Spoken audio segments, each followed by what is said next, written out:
Your jars will be somewhat similar, but this is an example jar that I brought from home that I ate yogurt out of. Fun. Did I specifically buy that yogurt because I could get a jar out of it? Yes. Yeah, I totally did. I totally just wanted a jar. I don't know why my brain is like this, but I have a crow brain that's like, gather the trinkets. Excellent.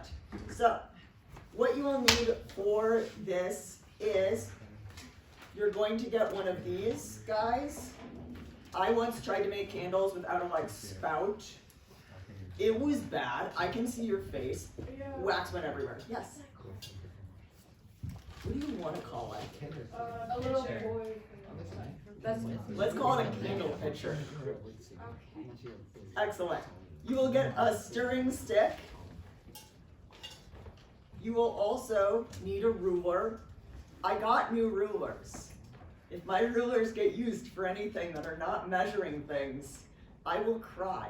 Also, Jamarion said as soon as I started that sentence this morning, he went, "You'll get expelled." So those are Jamarion's rules, not mine. But if he said it, I guess it has to be. I think I'm funny some of the time. Just please don't break them. Please don't hit each other with them. Please just use them to measure. I will cry. You'll get a candle wick. You'll get one of these doodads that helps keep the candle wick in the center. What do you want to call this? A holder. Candle wick holder. I like that. We could also call it Steve.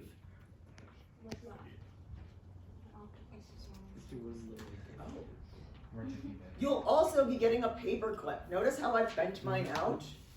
I'll show you what that gets used for later. But weirdly enough, we will need a weird candle. What is this? A weird paper clip. I have all the best words today. I don't know why I decided to wait till the end to make a video.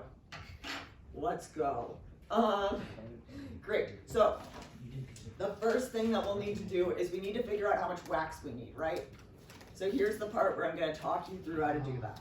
For this demonstration today, I'm not going to fill my candle all the way up because I don't want to waste wax. Also, it'll take longer for it to dry and all that good stuff. And we're trying to keep it quick and simple. So when you measure, please make sure that you use centimeters when you measure. And I'm going to show you why. Go to my screen.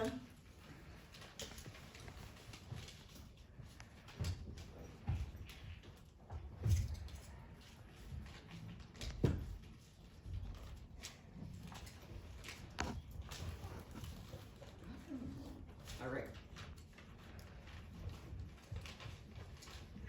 Show this down instead. Our measuring utensils use millimeters, okay? If we measure in centimeters and find how many cubic centimeters we need, right? 1 cubic centimeter is equivalent to 1 millimeter. So that conversion is just really easy.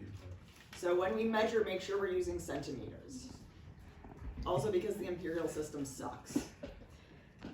It's fine that we still use it and no one else does. I think there was a president that tried to move it over and then everyone was like, no, and he was like, fine, whatever, keep your imperial system. Awesome. Also note that on your measuring, these are rulers. I'm doing great, this video is gonna be awesome. It doesn't start right away. There's like a little gap in the ruler, right, before it gives you numbers. And the reason why like all rulers do this is because if these get banged up on the ends and stuff, it becomes not quite a perfect measurement. So if they start the number later, you can line it up and that gets maintained. Kind of fun. I always wondered why they did that because I was like, I just want to put it down, but that's why. Also note on your glass that there's a thickness there. So do your best not to start immediately at the bottom because you've got a gap now and that's too much. Start it right where it looks like the bottom of the glass is and measure upwards for how far you want to fill it. For mine, I don't want to fill it very high for this demonstration. I'm just going to go to about 2.5 centimeters, okay? That's what I'm doing for mine. I've drawn out this handy dandy. This is so good at drawing. Can you guys tell what it is? Yes. Nailed it. So I'm going to start to label my drawing. My height was about 2.5 centimeters. Boop, boop, boop, boop. That I want to fill it to. What other measurement might be useful? Yeah, the width. Oh, you're doing this? The circumference? Guess what? The width is going to help me get my circumference. So yeah. So again, I'm going to note the sides of the glass, right? And this is not a perfect cylinder, right? But it's gonna get us relatively close. So we'll go with cylinder. I like to do mine on top of it. And I'm not starting it, again, I've said this several times, right at the lip. I'm starting it right in the inside part starts. I do my best to get it in the center. This guy's about, let's say, that's like 5.75-ish. 5.75 centimeters. You don't have to sing it, but I feel like it's more right if you sing it.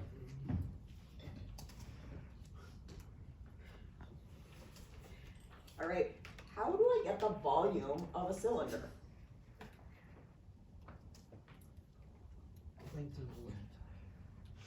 Well, I luckily have posters up that help. And my cylinder tells me it's base times height. Nifty.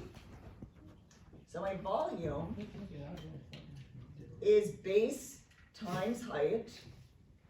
Now I just need to find the area of my base. How do I find the area of a circle? Anyone got a guess? It's in tight. First finding like the half. Wait, what are the radians? Yes, I do need my radius. You're right that I need my radius. So let's do that.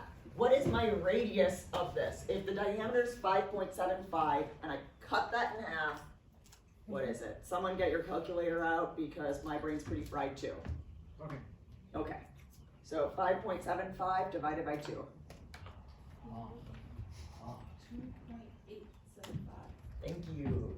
2.8. We'll do 8, round it up.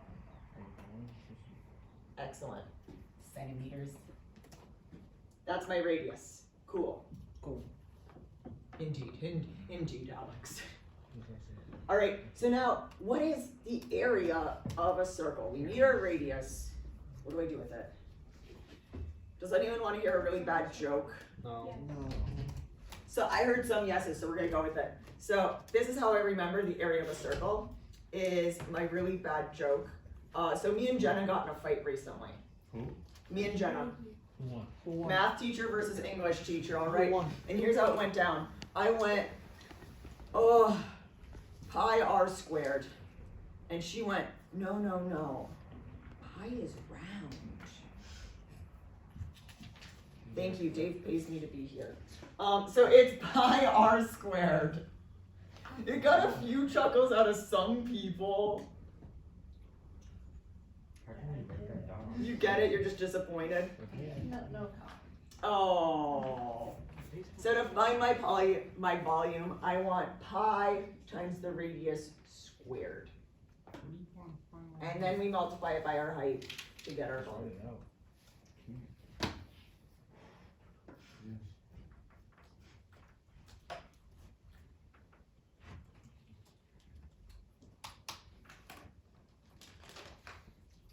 So now we just gotta plug in our information, right? Volume's the base constant? Yeah, volume's base times height. And then our base is pi r squared.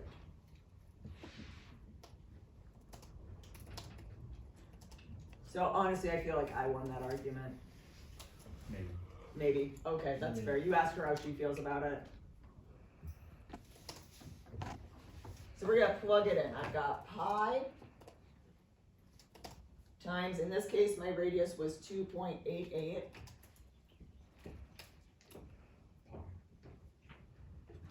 And my height was 2.5.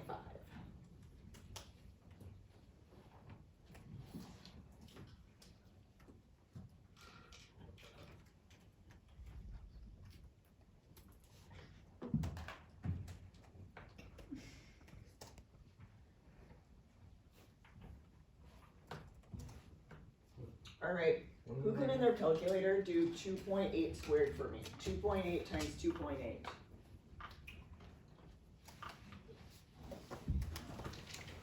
What was it again? 2.8 times 2.8. 2.8 squared.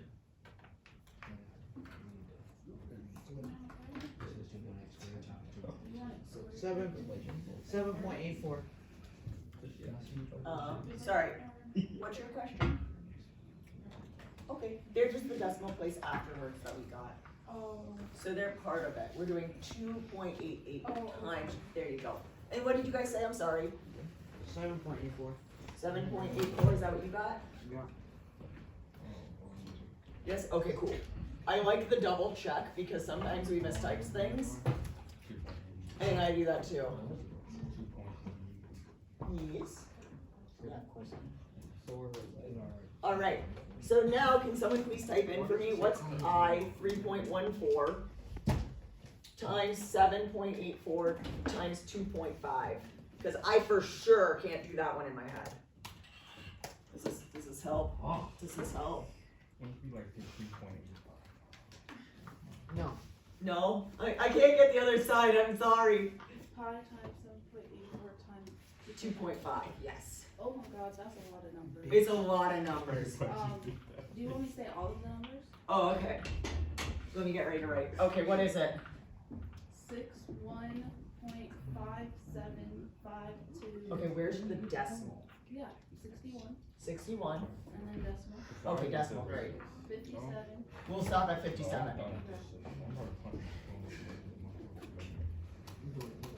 Very few numbers actually are nice, like whole numbers. There are way more numbers that go on for infinity. We act like pi is special. Everyone's like, pi goes on for infinity and never repeats. And that's not why pi is special at all, because like most numbers do that. Right? Pi is special because it's the diameter of a circle's radius to its circumference. So if you take any circumference and you divide it by its diameter, it's always pi, which is neat and helps us do a lot of stuff. But it's not like, I don't get why we celebrate it so much, because you can literally do that with any shape and it'll be a constant number. Pi's not that great. You're like, you said words, they happened, and they went into my like ears and out the other side, and I have been there. I have so been there where it's like, you said words to me. Anyways, this is what it's telling me that I should use for, that's that volume. All right, so here's what we're gonna do. We're gonna measure that out, and we're gonna start to heat it up, and we're gonna see what happens. We're not gonna microwave it, we're gonna put it on the burner. And you will be doing this. You'll be getting a burner. You'll be in like little groups because I don't have that many outlets or burners, but alas. I'll also let you choose your groups, and I'll only separate people if they're being too silly. A relative degree of silliness is what is asked for. Also, I loved when Dave was in here and you could have heard a freaking pin drop. You all were like,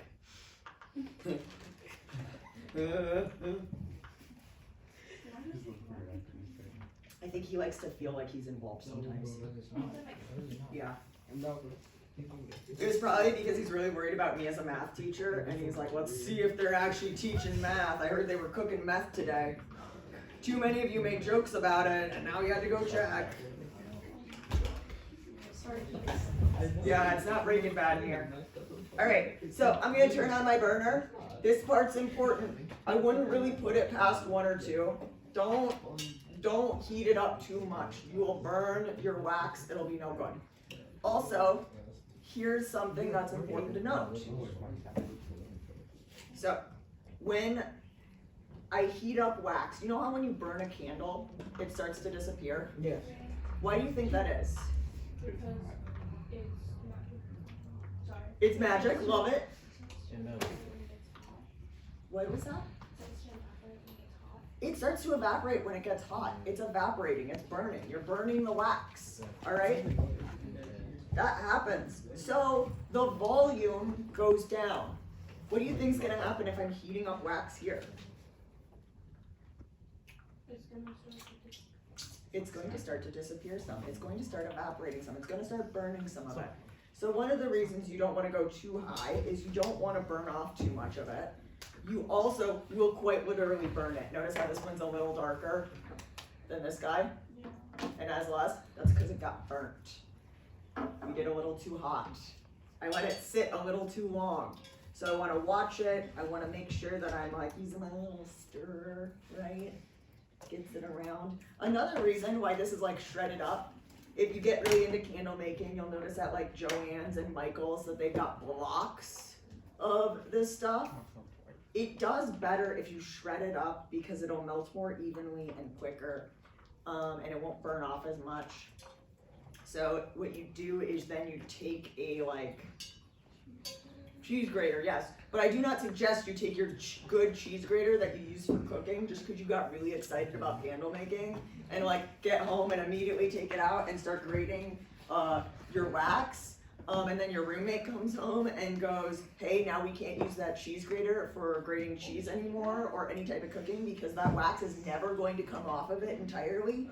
And this is definitely not a true story. Just go to Goodwill and buy yourself a cheese grater. And now my cheese grater for, cooking is not as good as my cheese grater for crafting. And that says a lot about me as a person. I don't always think. This is also how I ended up with a cement spoon. Similar story. I got excited, I used the kitchen spoon for cement. So now I have a cement spoon. All my cooking supplies just ends up being crafting and building supplies at some point in my life. Also, do notice, did I put in my scents yet?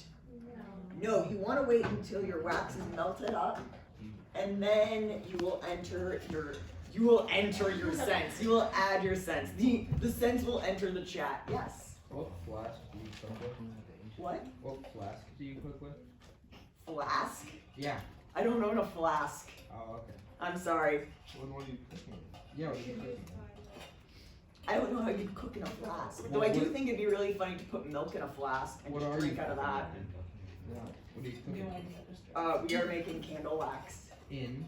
I think we decided to call this the wax candle pitcher. That's it. All right. I used lavender last time. How about we go with? Wait, can I smell? Yes. You will be able to take one of these and smell them. Yes, of course, my dear. I think there's eucalyptus in here. Ooh, sandalwood. Sandalwood's nice. Okay. But yeah, not a fan of sandalwood. I just don't like fruity smells. There are a variety of different smells. Alright, I am completely done here, so I'm gonna turn this off. I'll keep it on here to keep it warm, but I turned off the thing. Alright, my dears, I'd be paying attention if I were you, because these are things that should be in your notes. So I'll wait for voices. Thank you. Alright, with your scents, this is important. How many drops do you think I'm gonna add? Well, Two. 4. I'm gonna add 2. Oh, I was close. Don't add too many. Is it okay to mix scents? Yes, but don't be like, I'm gonna do 2 of each. You will light this candle and everyone in the room will hate you. Because it'll be too strong. Yeah. Depending on your smell, you might want to just do like less, but I would start with 2, okay? Your mom would love this. And then I'm going to stir it in. Where did my jar go? I was measuring it. Oh, it's over there. Great, I'll go grab that.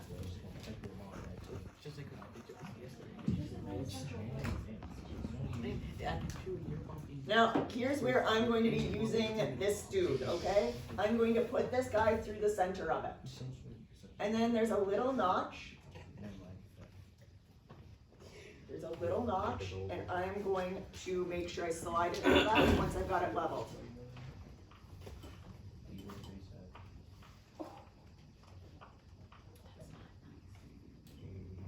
Alright, the next thing I'm going to do is I'm going to pour just a little bit into the bottom so that the candle wick sticks, okay? I'm pouring just a little bit. And now, once you start, I don't suggest picking up your candle a bunch, right?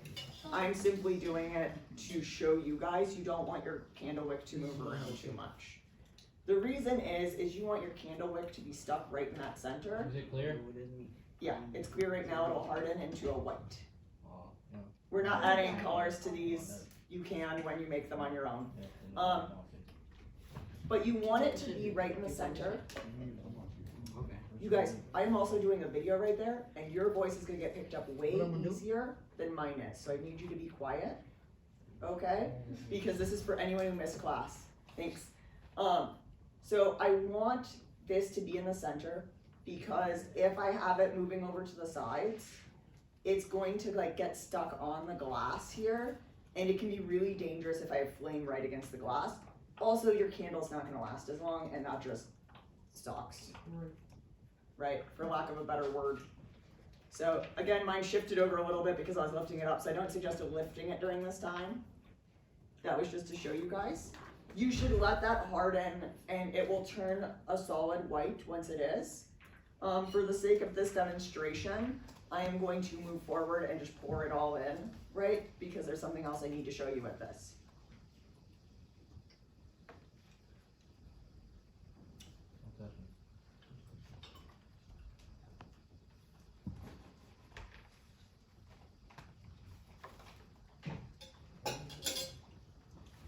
Again, would not lift it up during this time, but alas, did that get as far as I wanted it to? No, I got about like halfway there-ish, right?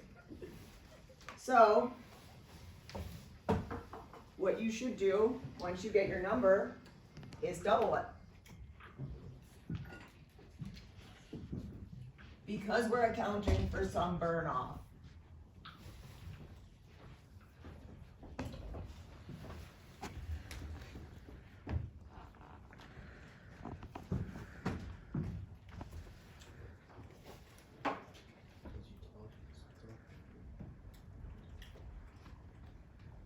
Now, there's another thing with this.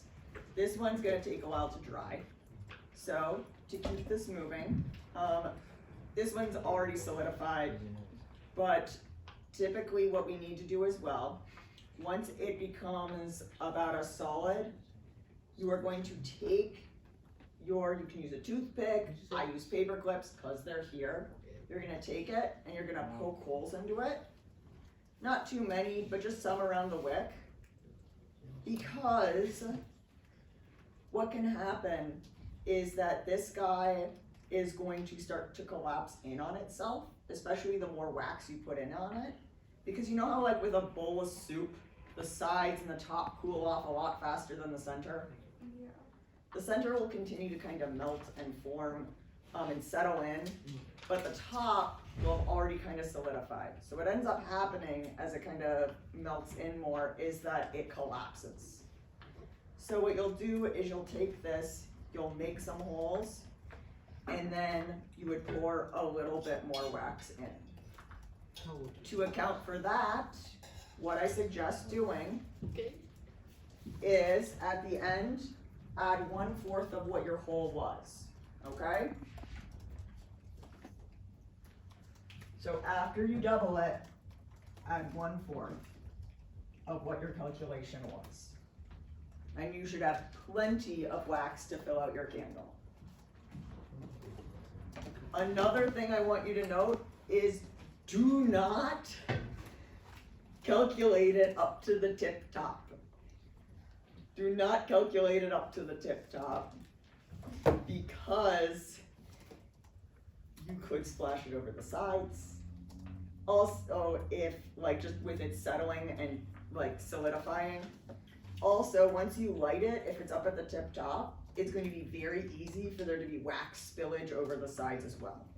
So you're going to want to leave some space in it when you're measuring. Yeah. Okay. You don't want to get candle wax on anything. It's nearly impossible to get out. Again, definitely not speaking from experience, but speaking from experience, it's terrible. Any questions on that stuff? Excellent. You can stop the video. Thank you.